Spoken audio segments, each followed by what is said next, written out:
ಹೂವಿನಂಥೋರು ಹೂವಿನಂಥ ಪ್ರೀತಿಗೆ ಎಂದು ಉಸಿರಲೇ ತವರು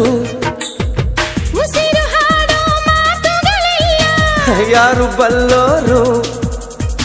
ಯಾರಿಗಾಗಿ ಪ್ರೀತಿಸುತ್ತೀವೋ ಅವರೇ ನಮ್ಮೋರು ಅನುರಾಗ ಒಂದು ಹಾಲು ಬೆಳದಿಂಗಳು ಅಂತರಂಗ ಒಂದು ಅಮೃತ ಮಹಲು ಒಂದು ಸ್ಪರ್ಶದಲ್ಲೇ ഇരുಳು ಕೂಡ ಹಗಲು ಇದೆ ಪ್ರೇಮಿಗಳ ಜೀವನದ ತಿರುಳು ಒಂದು ಕೋಟಿ ಜನ್ಮ ಬಂದರೂ ನಾನೇ ನಿಂಗೆ ಅಂಕಿತ ಸಾವಿರ ಕನಸಿನ ಸುಂದರ ಪದಗಳ ಹಾಡುವ ಸಮಯವಿದು ಮೆಚ್ಚಿದ ಮನಸ್ಸಿನ ಪ್ರೀತಿಯ ಕದಗಳ ತೆರೆಯೋ ಹೃದಯ